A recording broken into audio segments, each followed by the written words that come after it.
તેમાં એક ઘરના ડોશીમાં રહેતા હતા. તેમણે એક દિવસ નક્કી કર્યું કે મારે મારી દીકરીના ઘરે જવું છે. પછી બીજા દિવસે ડોશીમાં દીકરીના ઘર તરફ નીકળી ગયા. પછી તે ચાલતા ચાલતા આગળ પહોંચ્યા એટલે તેમને એક મોટો સિંહ મળ્યો. સિંહે ડોશીને કહ્યું કે એ ડોશી ઊભી રહે, મારે આજે તો તને ખાવી છે, મને બહુ ભૂખ લાગે છે. પછી ડોશી કહેવા લાગી, મને મારી દીકરીના ઘરે જવા દો, ખાઈ પીને તાજી માજી ખાવા દો, પછી તું મને ખાઈ જાજે.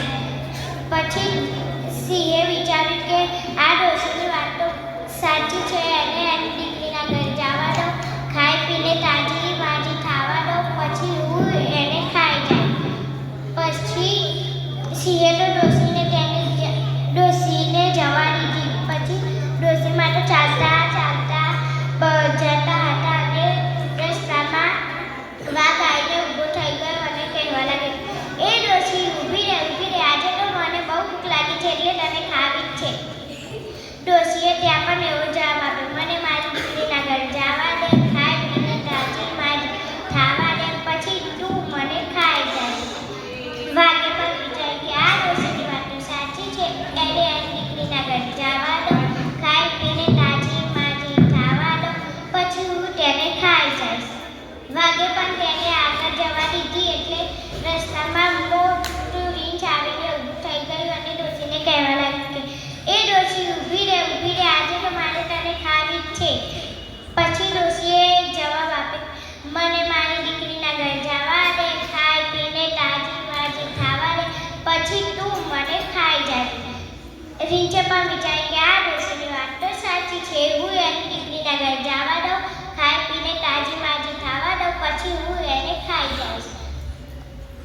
પછી ડોશી માટે ચાલતા ચાલતા તેની દીકરીના ઘરે પહોંચી ગયા અને દીકરીના ઘરે જઈને 10 દિવસ ગયા. પછી ડોશીમાએ નક્કી કર્યું કે આજે તો હું મારા ઘર તરફ પાછી વળી જાઉં.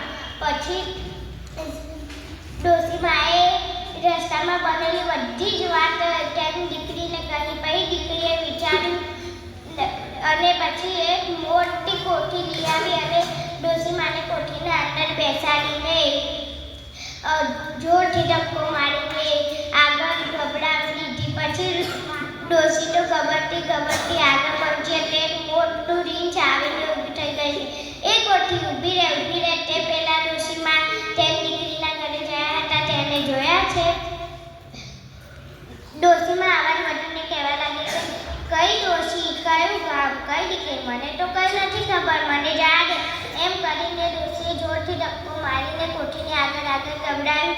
પછી રસ્તામાં વાઘ મળ્યો એટલે વાઘે પણ કહ્યું કે એ કોઠી ઊભી રહે, પેલી આ ડોશીમાં તેની દીકરીના ઘરે રહેવા ગયા હતા, હજુ પાછા નથી વળ્યા, તે ડોશીમાને જોયા છે.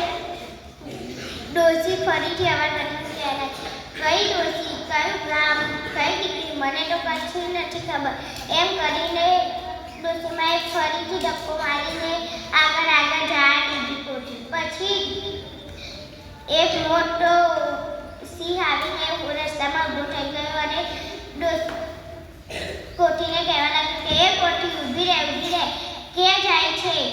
પેલા ડોશીમાં તેની દીકરીના ઘરે રહેવા ગયા હતા, હજી પાછા નથી વળ્યા, કેમ ગયા તેને જોયા છે?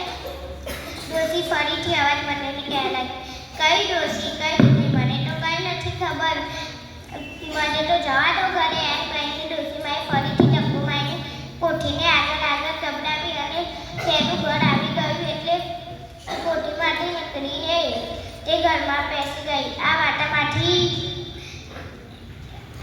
પરથી મળે છે બૌદ્ધ અને